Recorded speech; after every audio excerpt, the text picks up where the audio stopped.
नमस्कार, मैं विशाल। एक बार फिर से आप सभी का स्वागत है। भाजपा का 2024 चुनाव जीतने के लिए प्लान क्या है, ये प्लान शेयर किया है केशव प्रसाद मौर्य ने। भैया आप देख लीजिए, मैंने कोई छेड़छाड़ नहीं की है।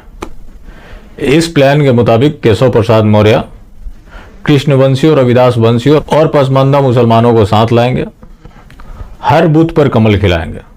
वैसे ही भाजपा के पास बोझ बहुत था, हिंदुओं में इतनी सारी जातियां थी, इतना बोझ बेचारे कब तक झेलते, इसलिए इन्होंने बोझ थोड़ा कम कर लिया।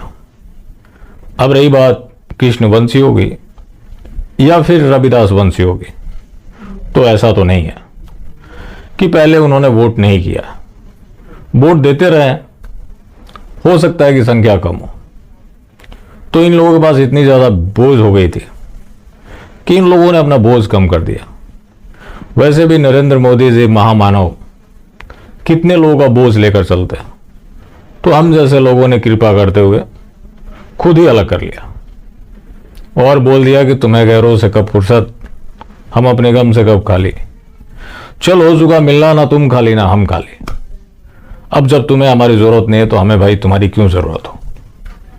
तो वो लोग भी अपनी जिम्मेवारी से मुक्त हो गए, बाकी अन्य लोग धीरे धीरे होते ही जाएंगे। अब ये तीन लोगों को साथ मिलाकर पूरा चुनाव जीतना चाहते हैं। वो तो मेन इनका जो फोकस है वो है पसमानदा। बाकी कुछ लोगों का नाम ये जरूर लेंगे जिनके बारे में दावा किया जाता रहा है कि जो रविदास वंशी हैं वो मायावती के साथ जुड़े रहे और यदुवंशी अखिलेश यादव के साथ जुड़े रहे। तो एक मिथक है कि वो लोग इनको वोट नहीं करते, लेकिन फिर भी कुछ लोग जरूर करते हैं। ऐसा तो होगा नहीं। जब सभी आपको वोटिंग नहीं करते हैं तो आखिर वोट करता कौन है? कोई ना कोई तो करता ही होगा। खैर जो भी हो, अब जो पसमानदा का तृप्तिकरण चल रहा है, उस तृप्तिकरण के सहारे ये गाड़ी आगे बढ़ेगी, जिसमें हम जैसे सवारियों की कोई जरूरत है नहीं। ना उन्हें हमारी जरूरत है, ना हमें उनकी जरूरत है।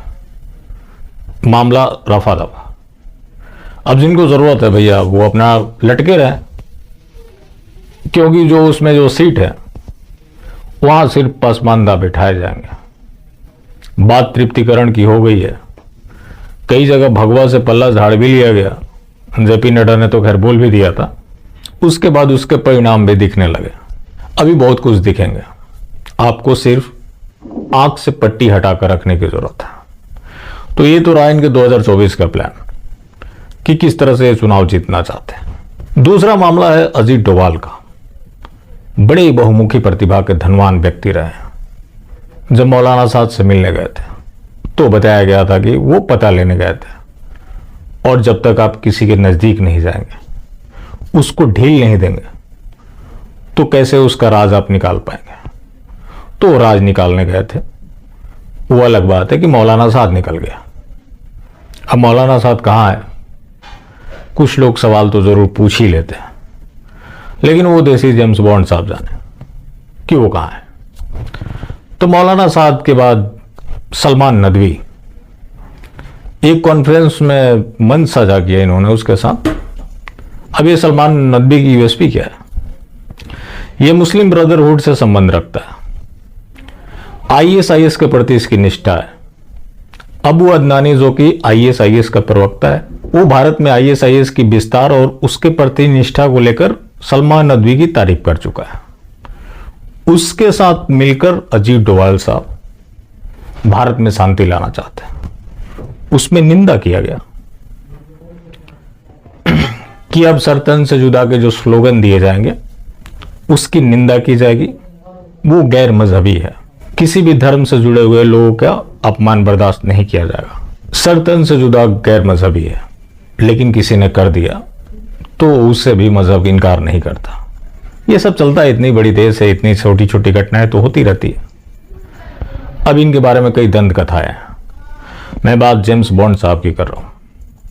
पाकिस्तान में भेष बदलकर जासूसी करते थे। उस जासूसी के दौरान इन्होंने अली अब्बास को ढूंढ निकाला। कमाल का प्रतिभा था उसके अंदर। उस प्रतिभा को देखते हुए अपने बेटे का बिजनेस पार्टनर बना दिया।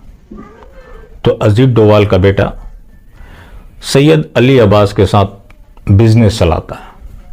तो पाकिस्तान रह के इतना बड़ा काम किया था, भारत में भी इतना अच्छा काम कर रहे, जो ISIS के प्रति निष्ठा रखता है, उससे मिलकर ये शांति बहाल करना चाहते हैं। अजीत डोभाल, जिनको मोदी जी ने ही तो बनाया है, मोदी जी बहुसंख्यक समाज के बारे में कितना सोच रहे हैं, चाहते हैं कि सामंजस्य के साथ बहुसंख्यक समाज यहाँ पे भी रहे। इस महामानव का भरोसा आपको नहीं टूटने देना चाहिए। ये महामानव अपनी उंगली पर इस भारतवर्ष को रोके हुए हैं, वरना जो विदेशी शक्तियां हैं भारत को निकलने के लिए तैयार है। लेकिन नरेंद्र मोदी जी, और माफ कीजिएगा जनाब नरेंद्र मोदी साहब, जो अपने नायाब हीरा अजीत डोभाल के जरिए भारत में शांति स्थापित करवाना चाहते हैं, उसके लिए इतना करना तो बनता ही है। मोदी जी की निष्ठा के ऊपर आप सवाल नहीं कर सकते। वो महामानव सपने में भी भारत का बुरा नहीं सोच सकता। आज बहुसंख्यक समाज की चिंता है जो मोदी जी को सोने नहीं देती।